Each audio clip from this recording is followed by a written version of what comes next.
الرجيم الرحمن الرحيم كان الناس أمة واحدة فبعث الله النبيين مبشرين ومنذرين وأنزل معهم الكتاب بالحق ليحكم بين الناس فيما اختلفوا فيه وما اختلف فيه إلا الذين أوتوه من بعد ما جاءتهم البينات بغيا بينهم فهدى الله الذين آمنوا لما اختلفوا فيه من الحق بإذنه والله يهدي من يشاء إلى صراط مستقيم صدق اللہ العظیم۔ کان الناس تھے سارے کے سارے لوگ امتا واحدہ ایک ہی امت ایک ہی دین پر فبعث اللہ پس بھیجے اللہ نے النبیین نبی مبشرین خوشخبری سنانے والے ومنذرین اور ڈرانے والے وانزل اور اتاری معہم ان کے ساتھ کتاب بالحق سچی لیحکم کہ فیصلہ کرے بین الناس لوگوں میں فیما جس بات میں اختلفوا فی وہ جھگڑا کریں ومختلف فیہ اور نہیں جھگڑا ڈالا اس میں اس کتاب میں الا الذین مگر انہی لوگوں نے اوتوہ جنہیں یہ کتاب دی گئی من بعد ما بعد اس کے جاءتہم البینات پہنچ چکے صاف احکام ان کے پاس بغیم بینہم آپس کی ضد سے فہد اللہ سو ہدایت دی اللہ نے الذین آمنوا ایمان والوں کو لما اختلفوا اس بات میں جس میں فیہ من الحق جس میں وہ جھگڑ رہے تھے سچی بات کی بإذنہ اپنے حکم سے واللہ اور اللہ یہدی ہدایت دیتا ہے من یشاء جس کو چاہے الی صراط مستقیم سیدھی راستے کی طرف۔ گزشتہ آیات میں دین حق سے اختلاف کرنے کی جو وجہ اور سبب اللہ پاک نے ارشاد فرمایا تھا کہ دین حق سے انسان اختلاف کیوں کرتا ہے، اس کا بنیادی سبب کیا ہے، وہ حب دنیا ہے، دنیا کی محبت۔ آگے اسی مضمون کی تاکید اللہ تبارک و تعالیٰ فرماتے ہیں کہ مدت سے عرصہ دراز سے یہی قصہ چلا آ رہا ہے کہ ہم واضح دلائل دین حق اور دنیا کے طلب کرنے والے اپنی دنیاوی اغراض کے سبب یعنی اللہ پاک تو واضح دلائل قائم کرتے ہیں لیکن دنیا کو چاہنے والے دنیاوی اغراض کے سبب اس دین حق سے اختلاف کرتے ہیں، اس دلیل کو نہیں مانتے۔ تو اس آیت میں یہ بیان کیا گیا کہ کسی زمانے میں تمام انسان ایک ہی مذہب و ملت اور عقیدہ اور خیال پر تھے جو ملت حق اور دین فطرت تھی، پھر ان میں مزاج اور مذاق اور رائے اور فکر کے اختلاف سے بہت سے مختلف خیالات اور عقیدے پیدا ہو گئے جن میں یہ امتیاز کرنا، یہ پہچان کرنا دشوار تھا کہ ان میں حق کون سا ہے اور باطل کون سا۔ حق کو واضح کرنے اور صحیح راستہ بتلانے کے لیے اللہ تعالیٰ نے انبیاء علیہ السلام پھر بھیجے، اور ان پر پھر اللہ نے کتابیں اور وحی بھی نازل فرمائی نبیوں پر، سمجھ آئی کہ نہیں۔ انبیاء علیہ السلام کی کوشش مسلسل تبلیغ اور اصلاح کے بعد انسان دو گروہوں میں تقسیم ہو جاتے، ایک وہ جنہوں نے اللہ تعالیٰ کی بھیجی ہوئی ہدایت کو قبول کر لیا، اللہ نے جو احکامات بس ٹھیک، نبی کی دعوت سمجھ میں آ گئی، ہاں یار بات ٹھیک کر رہا ہے، بس ٹھیک بات کے پیچھے چلنا چاہیے، حق بات کے پیچھے چلنا چاہیے، بس انہوں نے سارے خاندان قوم سب کی مخالفتیں برداشت کر کے انہوں نے طے کر لیا کہ ہم نے جو نبی کہہ رہے واضح بات ہے بھائی، حق بات ہے، بس اس پہ چلنا۔ ایک گروہ وہ ہوتا، اور انبیاء علیہ السلام کے اتباع کرنے والے ہو گئے جن کو مومن کہا جاتا ہے۔ دوسرے وہ گروہ جنہوں نے آسمانی ہدایات اور انبیاء علیہ السلام کو جھٹلایا، ان کی بات نہ مانی، اچھا سود چھوڑ دیں گے تو یہ نقصان ہو جائے گا، یار نہیں، لوگ ناراض ہو جائیں گے، ہمارا نقصان ہو جائے گا، یہ ایسا اتنی سختی نہیں ہونی چاہیے، آخر ہم بھی عقل رکھتے ہیں، یہ کام یہ حکم ٹھیک نہیں ہے. بات سمجھ آ گئی؟ تو یہ دوسرے جنہوں نے تکذیب کی بات نہ مانی یہ لوگ کافر کہلاتے ہیں. اس آیت کے پہلے جملے میں اللہ پاک کا کیا ارشاد ہے؟ کان الناس امۃ واحدہ، کہ لوگ ایک مذہب ایک دین پر تھے. فرمایا کہ امت ہر ایسی جماعت کو کہا جاتا ہے کہ جس میں کسی وجہ سے رابطہ اور اتحاد اور جو وحدت ہے یعنی ایک ہونا یہ قائم ہو، خواہ یہ وحدت نظریات اور عقائد کی ہو یا ایک زمانے میں یا کسی ایک خطہ ملک میں جمع ہونے کی. تو اس میں دو باتیں اللہ پاک نے ذکر فرمائی. اول یہ کہ اس جگہ وحدت سے کس قسم کی وحدت مراد ہے؟ ایک تھے لوگ، ایک تھے، کس قسم پہ ایک تھے؟ ملک کے اعتبار سے ایک تھے یا نظریے اور عقیدے کے اعتبار سے ایک تھے؟ کس اعتبار سے ایک تھے؟ تو دوسرے یہ کہ وحدت کس زمانے میں تھی. پہلی بات کا فیصلہ کہ یہ لوگ جو ایک تھے یہ کس قسم کے ایک تھے، اس آیت کے آخری جملے نے اس کی وضاحت کر دی، فیصلہ کر دیا، جس میں اس وحدت کے بعد اختلاف واقع ہونے کا اور مختلف راستوں میں حق متعین کرنے کے لیے انبیاء علیہ السلام کے بھیجنے کا ذکر ہے. کیونکہ یہ اختلاف جس میں فیصلہ کرنے کے لیے انبیاء علیہ السلام اور آسمانی کتابیں بھیجی گئیں، ظاہر ہے کہ وہ نسب یا زبان یا رنگ اور وطن اور زمانے کا اختلاف نہیں تھا بلکہ نظریات اور عقائد و خیالات کا اختلاف تھا. تو ظاہر ہے جب لوگ ایک تھے تو کس پر ایک تھے؟ عقیدے اور نظریے پر ایک تھے. اس آیت کے آخری حصے نے بتا دی. ٹھیک ہے. اس کے مقابلے سے معلوم ہوا کہ اس آیت میں وحدت سے بھی فکر اور خیال اور عقیدے اور مسلک کی وحدت مراد ہے. اب مطلب کیا ہو گیا کہ ایک زمانہ ایسا تھا کہ جب تمام افراد انسانی صرف ایک ہی عقیدے اور خیال اور ایک ہی مذہب و مسلک رکھتے تھے. ٹھیک ہے. اور وہ عقیدہ اور مسلک کیا تھا؟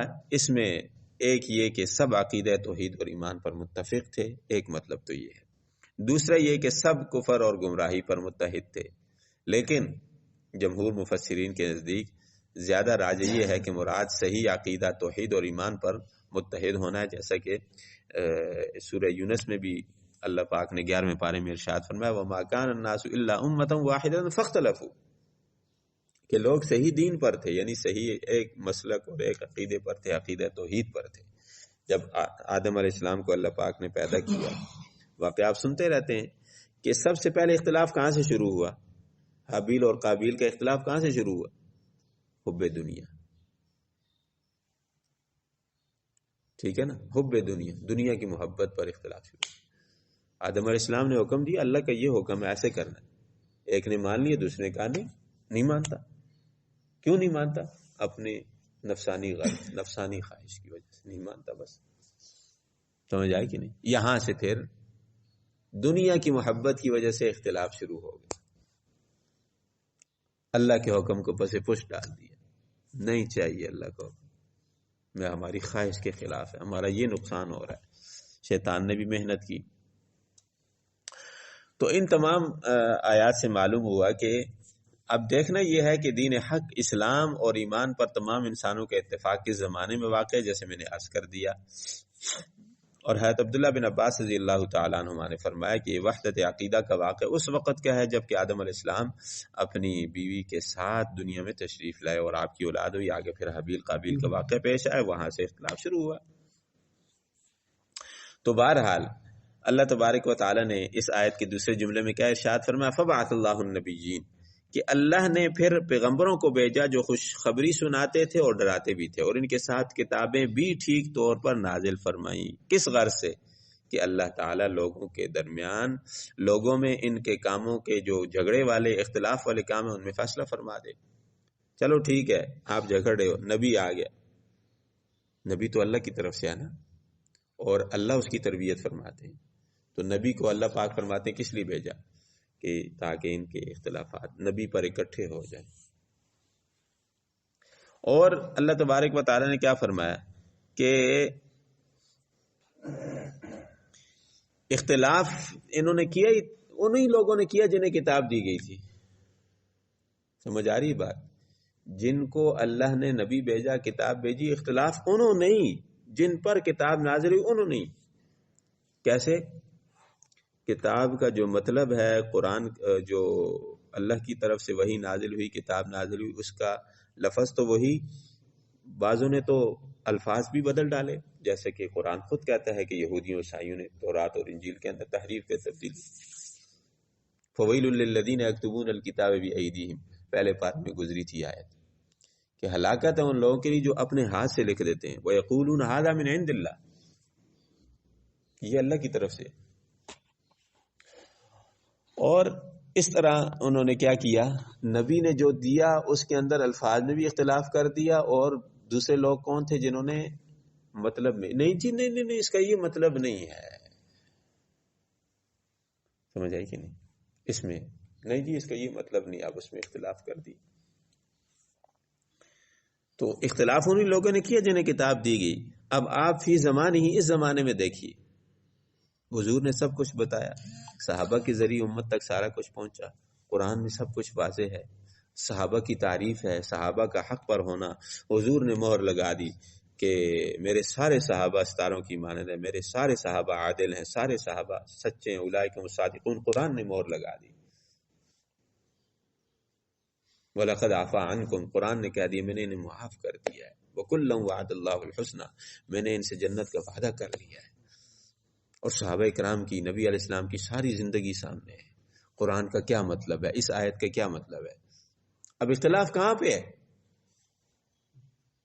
اختلاف کہاں پہ ہے کہ نہ اس کا جو معنی اور مطلب لا یکلف اللہ نفسا الا وسعها. ایک میں نے پہلے بھی کئی دفعہ یہ مثالیں عرض کی، موقع کی مناسبت سے مثال دینے کے لیے بات، سمجھانے کے لیے بات آ جاتی ہے. پھر اور جی اللہ نے طاقت سے زیادہ کسی کو مکلف نہیں بنایا، طاقت ہے کرو، نہیں ہے تو چھوڑ دو. نماز نہ پڑھنے کے لیے اس آیت کو، اس کا آیت کا مطلب، اب یہاں اختلاف ہوا کہ نہیں؟ پھر اختلاف کس نے کیا؟ قرآن کو ماننے والے نے. حدیث کو ماننے والا کہہ رہا ہے القاسب حبیب اللہ، کمانے والا اللہ کا دوست ہے، حدیث ہے. نماز نہ پڑھنے کے لیے، دین پر نہ چلنے کے لیے اس حدیث کو پیش کیے جا رہا ہے. بات سمجھ آئیے؟ تو اللہ فرماتے وَمَخْتَلَفَ الَّذِينَ أُوتُوا الْكِتَابَ إِلَّا مِن بَعْدِ مَا جَاءَتْهُمُ الْبَيِّنَاتُ بَغْيًا بَيْنَهُمْ، بس ضد کی وجہ سے، اپنی نفسانی خواہش کی وجہ سے. اور کیا ہے؟ کتنے مسائل ہیں جو صراحت سری مسائل ہیں، سری قرآن کا حکم ہے، نماز ہے، پردہ ہے، حضور کی اتباع ہے، کہ حضور نے جیسے زندگی گزاری ہے، حضور کا جیسے ظاہر تھا ویسے ظاہر بناؤ. حضور نے تاکید کی علیکم بسنتی، میری سنت کو مضبوط پکڑ. ماننے والا کیا کہہ رہا ہے؟ اختلاف کون کر رہا ہے؟ ماننے والا کر رہا ہے. صحابہ کرام رضوان اللہ علیہم اجمعین کے بارے میں کون اختلاف کر رہا ہے؟ صحابہ کا نام لینے والا، اہل بیت کا نام لینے والا. حالانکہ اہل بیت کی زندگی کیسی تھی، صحابہ کرام کی زندگی کیسی تھی، اس کا اپنی طرف سے مطلب نکال لی. انہوں نے دین کے لیے اپنی جانوں کا نذرانہ پیش کیا، آج یہ اپنے مطلب اپنی نفسانی خواہش کے لیے. نماز ایک نہیں، روزے ایک نہیں، کلمہ نہیں، ہم ان کے ماننے والے، ہم ان کے ماننے والے. تو اس لیے اللہ تبارک و تعالیٰ نے اس آیت میں ارشاد فرما دیا کہ فہد اللہ الذین آمنوا، نبی کے فیصلہ، نبی نے جو قرآن سے سمجھا، اللہ کی کتاب سے سمجھا اور امت کو بتایا، اور صحابہ کے ذریعے مطلب جو پہنچا قرآن کا اور حدیث کا، ٹھیک ہے. اس لیے حضور علیہ الصلوۃ والسلام سے جب پوچھا گیا کہ کون سا ہدایت اور نجات والا راستہ ہوگا، نبی علیہ السلام نے ایک حدیث ایک موقع فرمایا نا کہ بنی اسرائیل کے 72 فرقے بنے تھے، میری امت کے 73 بنے گے، ایک نجات والا ہوگا. صحابہ نے عرض کیا نجات والا کون سا ہوگا، نجات والا کون سا ہوگا؟ حضور علیہ السلام نے کیا فرمایا؟ ما انا علیہ و اصحابی، قرآن و حدیث سے جو میں نے اور میرے صحابہ نے سمجھا ہے، اسی مطلب کو جو سمجھ کے عمل کرے گا وہ ہدایت والا ہے. اور اس لیے اور جو اپنا مطلب نکالے گا، سمجھا؟ اللہ معاف کرے. اسی لیے گزارش کی جاتی ہے علماء سے جڑیں، اہل اللہ سے جڑیں، اللہ والوں کی صحبت سے جڑیں. قرآن حدیث جو نبی علیہ الصلوۃ والسلام نے قرآن کو سمجھا ہے، قرآن کی تفسیر صحابہ نے بتائی ہے اور عملی طور پر ان کی زندگی ہے، اس زندگی کو ہم سمجھیں اور اپنے پلے باندھیں اور اپنی زندگی میں لائیں، پھر بچت ہے. نہیں تو فتنے فتنے فتنے فتنے. آپ اندازہ لگائیے، گمراہ کرنے کے لیے مسلمان کب گمراہ ہوتا ہے؟ جب دینی علم نہیں رکھتا، جب قرآن و حدیث کا وہ علم، وہ مطلب جو حضور علیہ السلام نے صحابہ کو سمجھایا، صحابہ نے امت کو بتایا، اس مطلب کو نہیں سمجھتا، اس کے لیے وقت نہیں نکالتا، وہ علم نہیں حاصل کرتا۔ اس لیے اللہ تبارک و تعالی نے کیا فرمایا؟ فَهَدَى اللَّهُ الَّذِينَ آمَنُوا، اللہ پاک نے ایمان والوں کو جو سچے تھے، اللہ نے حق کی اور سچائی کی، مختلف مسائل میں سچائی اور حق کی اللہ نے ان کو ہدایت دی اپنے حکم سے۔ جب انسان دیکھیں کوشش کرتا ہے، من جد وجدہ، حدیث کا مفہوم ہے جو کوشش کرتا ہے وہ پا لیتا ہے، جو حق کا طالب ہوگا اللہ اسے محروم نہیں کرے گا۔ مسلمان تو مسلمان ہے یار، کافروں کو بھی اللہ جو حق کے طالب ہوتے ہیں اللہ انہیں دے دیتے ہیں، حق کے طالب ہوتے ہیں۔ ہم نے کتنے الحمدللہ ایسے لوگ کافر دیکھیں، ہندو غیر مسلم کتنے، جب ان سے کہا گیا کہ چلو اللہ کو تو پتہ نا کہ صحیح، اوپر والے کو تو پتہ ہے، ہاں اوپر والے کو پتہ، اس سے دعا کرو نا۔ کتنے واقعات ایسے جماعتوں نے بتائے ہیں کہ سچائی اور حق کے طالب تھے، اللہ نے خواب کے ذریعے کس ذریعے ہدایت دے دی، سیدھا راستہ دکھا دی اور مسلمان ہو گئے۔ لیکن طلب ہو اندر کہ اللہ ہمیں حق پہ چلا دے۔ نبی علیہ السلام کی دعا ہے، ہم دل سے تڑپ رکھ کے دعا مانگیں، اللہم ارنا الحق حقا وارزقنا اتباعہ وارنا الباطل باطلا وارزقنا اجتنابہ۔ اے اللہ حق کا حق ہونا مجھے دکھلا دے اور مجھے حق پہ چلا بھی دے۔ اہدنا الصراط المستقیم کا کیا مطلب؟ یا اللہ ہمیں چلا دے۔ اس کی ایک مثال، ایک آدمی یہاں سے جا رہا ہے، آپ سے پوچھتا ہے کہ یونیورسٹی کو کون سا راستہ جاتا ہے؟ آپ ادھر سے بتاتے ہیں سیدھا چلے جاؤ، آگے چوک آئے گا، دائیں نہیں مڑنا، سیدھا آپ نے چلے جانا، بائیں ہاتھ پہ گیٹ آئے گا، وہ یونیورسٹی کا گیٹ، ٹھیک ہے؟ آپ نے بتا دیا اس کو، سیدھا راستہ بتا دیا۔ اب یہ اس میں بھٹکنے کا چانس ہے، شاید آگے جا کے پھر وہ بھول جائے، ادھر کتنی گلیاں آتی ہیں، کتنی موڑ آتے ہیں، بھول جائے ہو سکتا، پھر بھی اسے پوچھنا پڑے گا۔ دوسری مثال یہ ہے کہ آپ نے اس کو، کسی نے آپ سے پوچھا کہ یونیورسٹی کدھر ہے، تکسلا یونیورسٹی، آپ نے اس کو ہاتھ سے پکڑا، آؤ میں بھی جا رہا ہوں، آپ میرے ساتھ، آپ اس کو ساتھ لے گئے اور گیٹ پر چھوڑ دیے کہ یہ یونیورسٹی کا گیٹ ہے، اندر آپ تشریف لے جائیں۔ اب وہ بھٹک سکتا ہے، وہ آگے پیچھے ہو سکتا ہے، آپ اس کے ساتھ ہیں، آپ پکڑ کے اس کو لے کے جا رہے ہیں۔ تو اہدنا الصراط المستقیم کا مطلب یہ ہے اللہ ہمیں پکڑ کے سیدھے راستے پر چلا، اور اس دعا کا مطلب یہ ہے اللہ حق کا حق ہونا مجھے دکھلا دے اور حق پہ چلا بھی دے، اور باطل کا باطل ہونا مجھے دکھلا بھی دے اور باطل سے پکڑ کے مجھے بچا بھی لے۔ ایک حدیث میں دعا اس طرح آتی ہے، ایک دعا آتی ہے وَخُذْ إِلَى الْخَيْرِ بِنَوَاسِينَا، اے اللہ میری پیشانی سے پکڑ کے مجھے صحیح راستے پہ چلا۔ داؤد علیہ السلام کی دعا، یا اللہ اگر ذاکرین ذکر تجھے یاد کرنے والوں کی مجلس سے گزر کر میں غافلین کی مجلس میں جاؤں تو میرے پاؤں توڑ۔ تو ایک نیت بھی کرنا اور پھر اللہ سے دعا بھی مانگنا کہ اللہ ہمیں حق پہ چلا دے، اور اس حق کو تلاش کرنے کے لیے دعائیں بھی کرنا، کوشش بھی کرنا، اپنا دماغ بھی استعمال کرنا، انشاءاللہ اللہ پاک ضرور حق پہ چلائیں گے۔ نہیں تو زمانہ چل رہا ہے اور لوگ باتیں کر رہے ہیں، بس جی بس یہ ٹھیک ہے، سارا ٹھیک ہے جی۔ حضور کی ختم نبوت کا نہ ماننے والے بھی کہتے ہیں مسلمان ہیں، تو کچھ ایسے بھی جو کہتے ہیں ٹھیک ہے جی، اتنی سختی نہیں ہونی چاہیے جی۔ دنیاوی نظام کے لیے بڑی سختی ہے، کتنے اب اپنے ملک میں دیکھ لیں،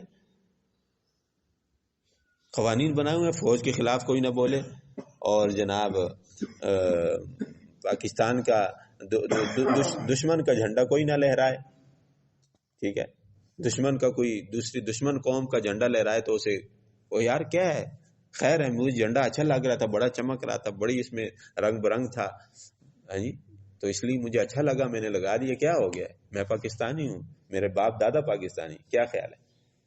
وہاں کہے نا اتنی سختی نہیں ہونی چاہیے۔ اب ادارے ہیں، اٹامک کا ادارہ، ہر کوئی نہیں جا سکتا، بھائی میرا شناختی کارڈ ہے، میں پاکستانی ہوں، مجھے جانے دو، میں نے دیکھنا ہے اندر، جانے دیتے۔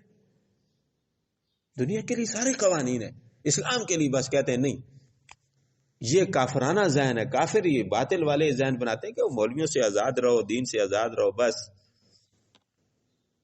ہم باہر سارے ایک ہیں، مسجد میں اور عبادت گاہ میں بس مسلمان ہیں، بس جیسے عیسائیوں پر انہوں نے محنت کی اور دوسرے لوگ مذاہب والوں پر محنت کی، ان کا یہ ذہن انہوں نے بنا دیا کہ ہم اسمبلی میں اور جناب باہر کے انسان ہیں، بس کوئی اسلام کچھ نہیں، کوئی ہمارا مذہب نہیں، ہم سب مذہب ہماری عبادت گاہ تک ہے۔ لیکن الحمدللہ مسلمانوں کے اندر اللہ پاک نے ایسے مجاہد پیدا کیے ہیں جو کہتے ہیں نہیں، اسلام اللہ کے نزدیک پسندیدہ، اور یہ ہر شعبے کے لیے، یہ صرف مسجد کے لیے نہیں ہے اسلام، یہ اسلام اسمبلی کے لیے بھی ہے، یہ اسلام سیاست بھی اس کے اندر ہے، اسلام ہر شعبے کے لیے۔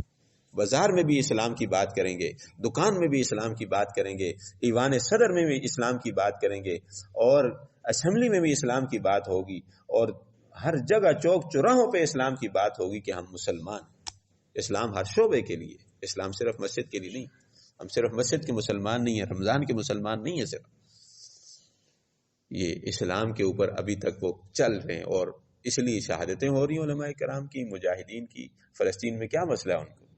یہی مسئلہ ہے۔ پاکستان میں کیوں ہاتھ نہیں نکال رہے؟ افغانستان میں کیا ہوا؟ کیا مسئلہ تھا؟ الحمدللہ آپ دیکھیں اللہ پاک حق روشن، روزے روشن، سورج کی روشنی کی طرح دکھاتے ہیں۔ جب سے ان بے غیرتوں نے ہاتھ نکالا ہے تو افغانستان کتنا ترقی پہ جا رہا ہے۔ ساری دنیا کے اندر ایک یہ افغانستان کا ملک اللہ نے دکھایا ہے کہ مکمل اسلام کا نفاذ اور ترقی پہ جا رہے ہیں، اور ہم اپنے آپ کو بڑا ان سے بہت اعلیٰ مسلمان کہنے والے۔ ایٹم بم ہونے کے باوجود آج ہمارا کیا ہے، ایٹمی طاقت ہونے کے باوجود کیا حال ہے ہمارا۔ اس لیے وہی گزارش یہ ہے کہ اللہ پاک نے اس آیت میں ہمیں سبق دے دیا کہ اللہ پاک نے نبیوں کو جو بھیجا ہے، نبیوں نے جو راستہ دکھایا ہے اللہ کی بندگی اور اللہ کی ماننے کا، خواہشات اور نفس انسان ہے، خواہشات کو چھوڑ کے زندگی گزارے، اللہ رسول کی مان کر زندگی گزارے، حق کا راستہ یہی ہے۔ انسان ہے، کبھی اونچ نیچ ہو جائے، اکڑے نہیں اپنے، اللہ کے حکم کے خلاف ہو گیا بس غلطی ہوگی۔ ہم کس کی اولاد ہیں جی؟ شیطان کی، آدم علیہ السلام کی؟ لغزشیں دونوں سے ہوئی نا، آدم علیہ السلام سے ہی لغزش ہوئی اور شیطان نے بھی گڑبڑ کی، شیطان نے بھی حکم نہیں مانا، آدم علیہ السلام سے بھی لغزش ہوئی نا۔ لیکن آدم علیہ السلام سے لغزش ہوئی تو کیا عرض کیا؟ بس غلطی ہو گئی۔ شیطان نے کیا کہا؟ اچھا کیا، اکڑ گیا نا۔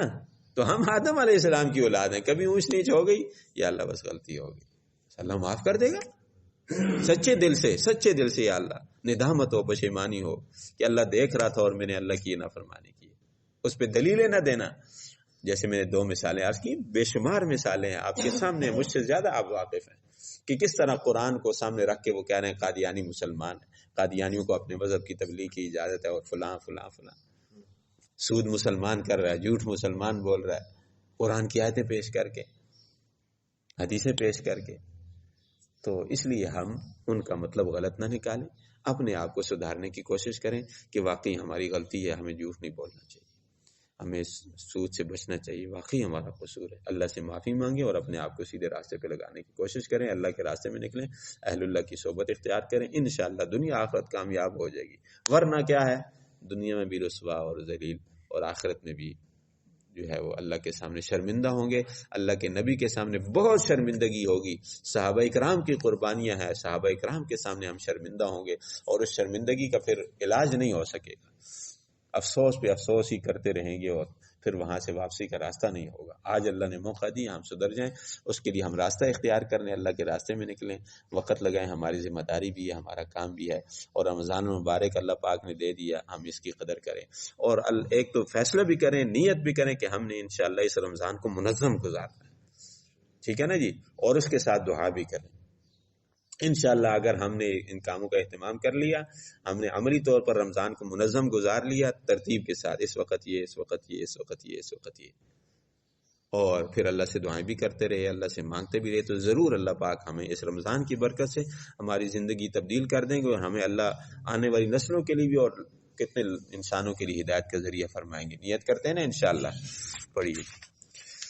کان الناس، تھے سب لوگ، امتاً واحدہ، ایک ہی دین پر، فبعث اللہ، پھر بھیجے اللہ نے، نبیین، نبی، مبشرین، خوشخبری سنانے والے، ومنذرین اور ڈرانے والے، وانزل اور اتاری، معہم ان کے ساتھ، الکتاب کتاب، بالحق سچی، لیحکم تاکہ فیصلہ کرے، بین الناس لوگوں کے درمیان، فیما جس بات میں، اختلفوا فیہ جھگڑا کر رہے ہیں وہ، وما اختلف فیہ اور نہیں جھگڑا ڈالا اس کتاب میں، الا الذین مگر انہی لوگوں نے، اوتوہ جنہیں یہ کتاب ملی، من بعد ما بعد اس کے، جاءتہم پہنچ چکے ان کے پاس، بینات صاف احکام، بغیم بینہم آپس کی ضد سے، فہد اللہ سو اللہ نے ہدایت دی، الذین آمنوا ایمان والوں کو، لما اختلفوا جس بات میں اختلاف کر رہے تھے، من الحق سچی بات کی، بإذنہ اپنے حکم سے، واللہ اور اللہ، یہدی ہدایت دیتا ہے، من یشاء جس کو چاہے، الی صراط مستقیم سیدھے راستے کی طرف۔ اللہ پاک عمل کی توفیق۔ آمین۔ الحمد للہ رب العالمین والعاقبۃ للمتقین والصلاة والسلام علی اشرف الانبیاء والمرسلین۔ جزا اللہ عنا سیدنا و مولانا محمد ما هو اہلہ صلی اللہ علیہ وسلم۔ اللہم انا نسألک العفو والعافیۃ فی دیننا و دنیانا و اہلنا و اموالنا۔ اللہم اغفر لنا ولوالدینا ولجمیع المؤمنین والمؤمنات والمسلمین والمسلمات الاحیاء منهم والاموات، رب ارحمہما کما ربیانی صغیرا۔ اللہم انا نعوذ بک من الشقاق والنفاق وسوء الاخلاق۔ اللهم اجعلنا دعاة إليك وإلى رسولك وفوض أمورنا إلى الله إن الله بصير بالعباد۔ اللهم انصر المسلمين والمجاهدين في فلسطين، اللهم انصر عساكر المجاهدين في كل مكان۔ یا اللہ پاک آج تک کے صغیرہ کبیرہ گناہ معاف فرما، اس درس کو اپنی بارگاہ میں قبول و منظور فرما، کمی کوتاہی کو معاف فرما۔ تمام مرحومین کو بالخصوص ہم آج مسجد کے والدین، مشائخ، اساتذہ، علمی نسبت رکھنے والوں میں یا اللہ متعلقین میں جتنے بھی تیرے پاس پہنچ چکے یا اللہ سب کو اس کا ثواب پہنچا۔ یا ارحم الراحمین جتنے مسلمان زندہ ہیں سب کا اپنے اپنے وقت پہ خاتمہ ایمان پر فرما۔ یا ارحم الراحمین رمضان کی قدر کرنے کی توفیق عطا فرما۔ یا اللہ ہمیں رمضان کو منظم گزارنے کی توفیق عطا فرما۔ یا اللہ ہمیں صراط مستقیم کی طرف ہدایت نصیب فرما۔ یا اللہ حق کا حق ہونا ہمیں دکھلا دے اور حق پہ چلا دے، باطل کا باطل ہونا یا اللہ ہمیں دکھلا دے، فتنوں سے بچا لے۔ اے ارحم الراحمین قدم قدم پہ ہماری دستگیری مدد فرما۔ سب کی اولادوں کو یا اللہ نیک صالح بنا۔ یا اللہ جن کی اولادیں نہیں ہیں نیک صالح صحت مند اولادیں عطا فرما۔ اے اللہ عافیت والا، سہولت والا، آسانی والا معاملہ فرما۔ یا ارحم الراحمین بد اخلاقی سے، کینہ بغض حسد سے، جھوٹ سے، غیبت سے، یا اللہ ہر قسم کی یا اللہ بد اخلاقی سے اللہ ہماری اور ساری امت کی حفاظت فرما۔ جتنی خیر حضور علیہ السلام نے جس موقع پہ مانگی ہمیں اور ساری امت کو وہ ساری خیریں نصیب فرما۔ بالخصوص یا اللہ رمضان کی ساری خیریں، بلائیاں، سعادتیں، رحمتیں، برکتیں ہم سب کو اور سارے مسلمانوں کو نصیب فرما۔ جتنے بھی شرور سے نبی علیہ السلام نے جس موقع پہ پناہ چاہیے ہم بھی پناہ چاہتے ہیں یا اللہ ہمیں ان تمام شرور و فتن سے یا اللہ پوری پوری حفاظت فرما، بچا لے۔ اے ارحم الراحمین عافیت والا معاملہ فرما، سب کی جائز ضرورتوں حاجتوں کو غیب کے خزانوں سے پورا فرما۔ یا اللہ بیماروں کو روحانی جسمانی بیماریوں سے شفاء کلیہ نصیب فرما۔ اے ارحم الراحمین اے اللہ سب کے حلال کے روزگار میں برکت عطا فرما، ہر قسم کے حرام سے حفاظت فرما۔ یا اللہ سب کی تربیت فرما، یا اللہ سب کی تربیت فرما۔ ربنا آتنا فی الدنیا حسنۃ وفی الآخرۃ حسنۃ وقنا عذاب النار وصلی اللہ علی النبی الکریم وعلی آلہ واصحابہ واہل بیتہ اجمعین آمین.